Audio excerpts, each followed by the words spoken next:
Morning dears. बात करते हैं आज गोल्ड के पोजीशन की। पहले हम अपनी कल की एनालाइज देख लेते हैं।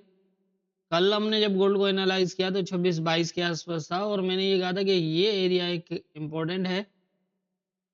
अगर तो यहाँ से ब्रेक हो जाता है तो फिर ये सपोर्ट जो है वो 26-12 से 9 इम्पोर्टेंट रहेगी। यहाँ से दोबारा बुलिश होने के चांसेस होंगे और अगर इसको प्रॉपर टेस्ट करता है तो ये एक बुलिश ट्रेंड बना सकता है, लेकिन अगर इसको ब्रेक करता है तो फिर ये नीचे की तरफ ही मूव करेगा। जैसा मैंने बताया था कि जोन तक आके अगर ये जोन से ऊपर निकलता है तो फिर ये दोबारा इस एरिया को ट्राई करेगा और वहां से गिरेगा।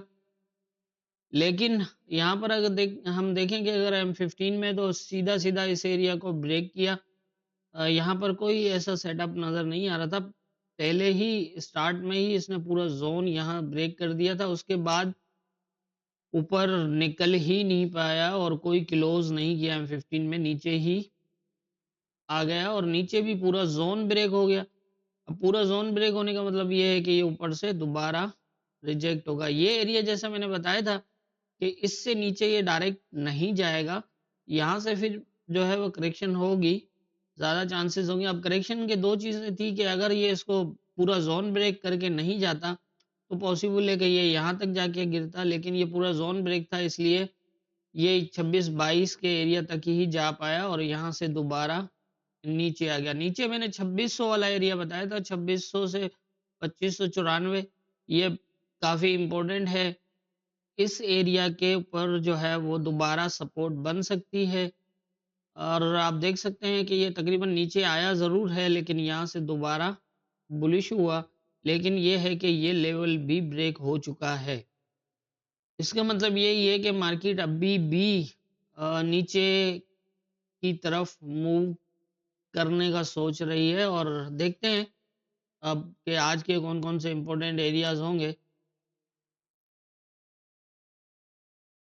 आज के इम्पोर्टेंट एरियाज़ की अगर हम बात करें तो आज सबसे पहले तो हम इस चीज़ को देखेंगे कि आज सब बड़े क्लोज़ होने वाले हैं, जैसे ईयर का close, half year close, quarter close, month close, सारे ही बड़े क्लोज़, यहाँ तक के ईयर का भी आज होने वाला है। तो आज बहुत ज़्यादा ख़्याल रखना पड़ेगा लेवल्स के ऊपर।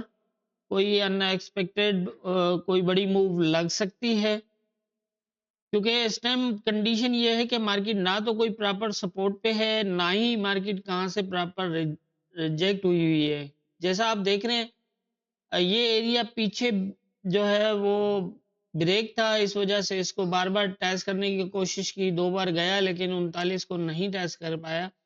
लेकिन उसके बाद जितने भी रेजिस्टेंस एरिया बन रहे हैं उनको नीचे और ऊपर ब्रेक किया हुआ है। ये आप देख रहे हैं, ये नीचे ब्रेक हुआ, दोबारा इसको ऊपर ब्रेक किया, फिर नीचे ब्रेक हुआ, फिर ये भी ब्रेक। तो ये एक ऐसे ही पोजीशन होती है जो एक किस्म का रोड मैप, यूँ समझ लें कि रोड क्लियर, मतलब एक फास्ट सीधा यहाँ से यहाँ तक जा सकता है ये। यहाँ से जाए, यहाँ से जाए, जहाँ से भी जा सकता है अगर सेटअप बना तो। और अगर नीचे की बात करें तो ये भी सपोर्ट ब्रेक 2600 वाला एरिया ब्रेक है, तो यहाँ से जो है वो अगर हम पीछे की साइड में देखते हैं तो पोजीशन यहाँ ये भी ब्रेक है पूरा जोन।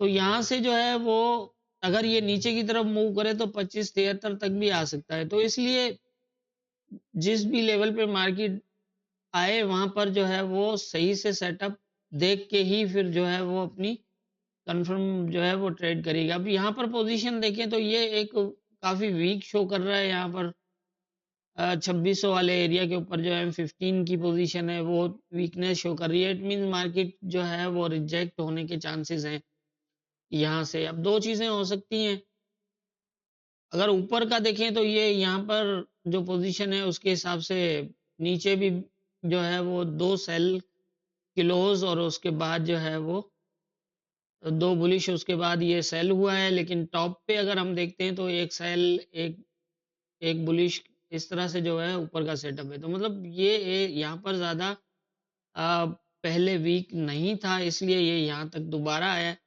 मज़ीद अब देखते हैं क्या होता है, यहाँ से ये सीधा ऊपर जाता है या फिर नीचे आके ऊपर जाता है। देखना पड़ेगा, लेकिन ये है कि नीचे की पोज़ीशन के मुताबिक ऊपर से रिजेक्ट होने के चांसेस हैं। अगर ये यहाँ से जाता है तो फिर इस एरिया से रिजेक्ट हो सकता है, काफ़ी हद तक चांसेस होंगे, और यहाँ से फर्स्ट टारगेट जो है वो इसका यही होगा, और अगर ये ब्रेक कर देता है फास्ट तो फिर ये वाला एरिया इस तरह।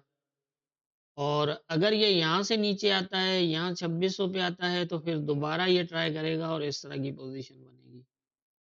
ये इस तरह की पोज़ीशन बन सकती है, ऊपर ब्रेक है, ये सीधा ऊपर की तरफ ब्रेक कर सकता है इसको आज। वैसे तो ये सेटअप के साथ मार्केट मूव करती है, लेकिन जैसा मैंने क्लोज़ का बताया कि जब भी बड़े क्लोज़ होते हैं तो अनएक्सपेक्टेड मीन्स के लेवल पीछे से ब्रेक है तो एक बार वो नीचे या फिर ऊपर की तरफ फ़ास्ट मूव कर सकता है। तो इसलिए जो है वो सही से देख के इसको अपनी एंट्री बनाना। यहाँ नीचे की पोज़ीशन वीक है, इसलिए मेरा अंदाज़ा है कि ये यहाँ से सेल होने के चांसेस ज़्यादा होंगे। फिर ये भी हो सकता है कि ये यहाँ से अगर इसको फ़ास्ट ब्रेक कर जाता है, तो फिर यहाँ से भी नीचे इस तरह आ सकता है। इस तरह की कंडीशन है।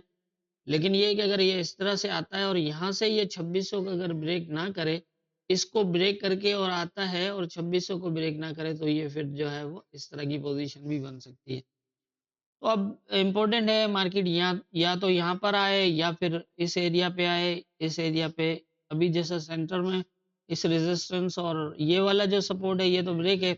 इस रेजिस्टेंस और इस सपोर्ट के बीच में देखें तो सेंटर के एरिया में मार्केट मूव कर रही है।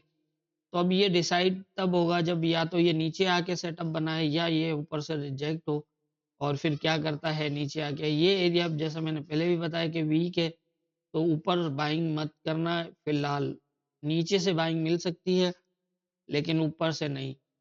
इन एरियाज़ में हमें जो है वो सेल ही देखना है। तो मेरे ख़्याल से जितनी मेरी समझ है उसके हिसाब से मुझे यही लग रहा है, बाकी होना क्या है ये तो ऊपर वाला बेहतर जानता है। दुआओं में याद रखिएगा।